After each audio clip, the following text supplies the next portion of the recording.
Bismillahirrahmanirrahim. Assalamualaikum warahmatullahi wabarakatuh. Halo teman-teman, selamat pagi. Selamat datang di channel Berkah Mento Farm. Nah teman-teman, di video kali ini saya akan sedikit sharing dimana ini adalah pengalaman saya dulu yang sangat berharga. Dan alhamdulillah saya sudah melewati masa-masa itu teman-teman. Jadi yang akan kita bahas di video kali ini adalah gara-gara fermentasi ternak banyak yang mati. Apakah demikian? Apa pure gara-gara fermentasi? Nah, itu akan kita bahas dan ulik di sini teman-teman. Jadi itu saya lakukan dulu sebelum saya buat channel YouTube. Saya dulu juga sering nonton YouTube.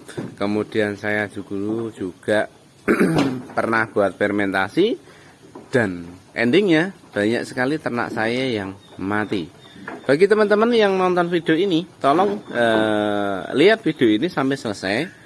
Jangan cuma lihat video judulnya. Coba deh teman-teman lihat video ini sampai selesai, dengarkan, lihat penjelasannya agar tidak sesat. Oke? Kita lanjut ya teman-teman. Jadi sebelum saya buat channel YouTube dulu, saya sudah mulai ternak. Awal-awal mulai ternak itu dengan fermentasi teman-teman. Fermentasi yang saya pakai adalah onggok, ampas singkong, kemudian sedikit konsentrat, kemudian hijauan sebagai tambahan. Nah, di sini kita masih pakai hijauan teman-teman. Tapi kita tetap pakai fermentasi tambahan tadi. Nah, salahnya di mana? Kenapa banyak ternak yang mati? Matinya seperti apa aja? Nah, kayak gitu. Matinya memang tidak langsung mendadak mati teman-teman, tapi matinya itu perlahan tapi pasti. Dari 1, 2, 3, 4 banyak. Terutama di cempe. Jadi cempe setelah lahir, kemudian produksi susunya kurang, mati, cempe prematur, kayak gitu teman-teman, keguguran.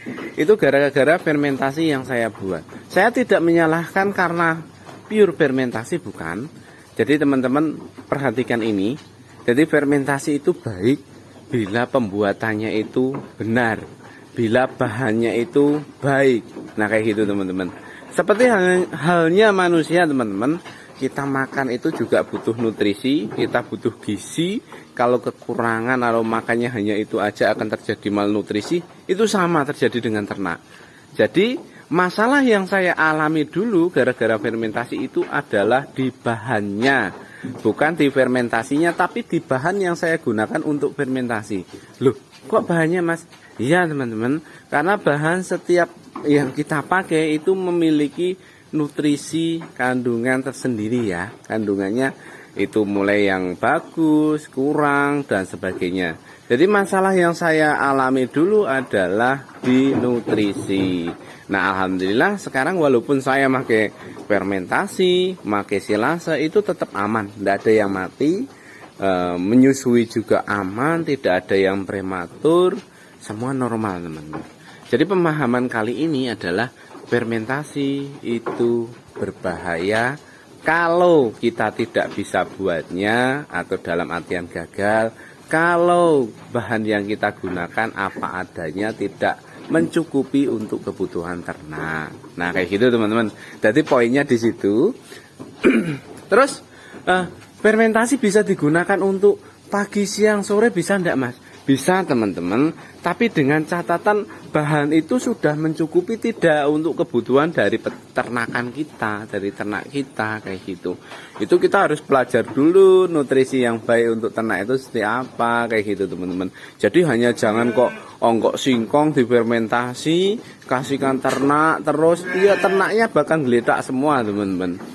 Ngeletak, kemudian juga kurang nutrisi. Wong onggok singkong itu cuma karbohidrat aja, dia masih kurang protein, mineral dan lain-lain seperti itu. Jadi fermentasi bisa kita aplikasikan di pagi, siang, sore. Itu dengan catatan fermentasi modelnya itu complete feed ya teman-teman. Complete feed itu sudah lengkap. Jadi makan itu sudah lengkap, nutrisi, gizi, serat, kemudian protein kasar, karbohidrat itu sudah ada di pakan itu sudah layak untuk dikasihkan ke ternak. Contoh complete feed gimana mas? Complete feed sampean bisa pakai dengan odot, pakcong itu itu nanti dicacah teman-teman, dicacah dengan mesin atau pakai manual. Monggo, nak manual ya capek, kalau pengen mesin ya beli di Berkah Mendo Farm juga boleh. Nah, setelah dicacah teman-teman, nanti dicampur bahan kering sekitar 30% teman-teman.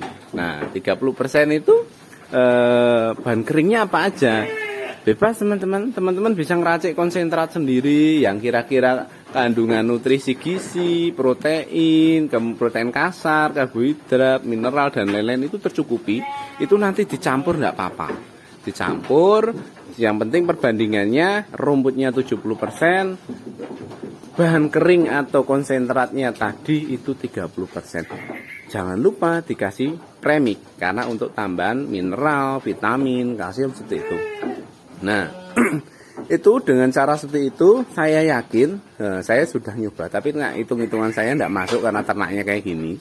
Nah, kalau ternaknya seperti ini, dorper ini masuk teman-teman. Karena saya ternak juga memperhitungkan biaya yang harus saya keluarkan, ternaknya jenis apa, itu kan harus diperhatikan juga. Nah, itu tadi, kalau pengen complete feed, fermentasi complete feed tadi, itu bisa bahasanya ketetel, melengkapi kebutuhan nutrisinya sudah lengkap seperti itu. Tapi kalau hanya satu jenis atau dua jenis bahan itu kurang, akibatnya fatal, mati berlahan seperti itu teman-teman. Jadi itu pemahaman saya, pengalaman saya. Fermentasi itu baik bila pembuatannya itu benar, bila bahannya itu baik juga untuk ternak. Jangan hanya kok gedebok pisang, jangan hanya kok cuma istilahnya onggok singkong seperti itu teman-teman. Tapi kita harus belajar juga kebutuhan nutrisi dari ternak. Saya masih pakai fermentasi teman-teman, masih pakai hijauan juga. Tapi fermentasi yang saya gunakan itu untuk mempermudah dan memperingan. Jadi memperingan di pagi hari. Kalau kayak gini saya tidak perlu nyacah, saya tinggal ambil silase maupun fermentasi di tong itu untuk sarapan. Jadi kan waktu saya itu banyak yang terbantu. Untuk ternak sekitar segini biasanya sampai 100, 120, 130. Kalau nyacah manual itu sudah tenaganya luar biasa banyak. Apalagi nyacah, nah pakai mesin ya masih kebantu lah. Tapi paling tidak harapan saya itu nak di pagi hari itu tidak terlalu banyak aktivitas, tinggal ambil dari sini kasihkan makan. Nah siang sampai sorenya baru kita kasih hijauan. Seperti itu nak konsep silase dan fermentasi saya. Jadi untuk sarapan seperti itu teman-teman. Pun juga bisa dipakai ini teman-teman. Ketika kita ada acara, tidak bisa ngarit atau kemana-mana, sehari kita pakai ini tidak masalah. Nah itu loh. Tapi di sini saya juga menggunakan pakan tambahan berupa seperti ini. Ini untuk melengkapi kebutuhan nutrisi dan gizi dari ternak. Nah untuk jantan memang saya kasih banyak karena dia sumbernya di sini, sumber biang kawinnya di sini, makanya harus tetap optimal dan strong. Seperti itu teman-teman. Nah itu tadi teman-teman sharing saya tentang pengalaman saya tentang fermentasi. Saya mulai fermentasi itu bukan kok karena ada yang mati terus saya nyerah, itu enggak teman-teman. Pasti ada yang salah dengan apa yang saya lakukan, ada salah yang saya buat.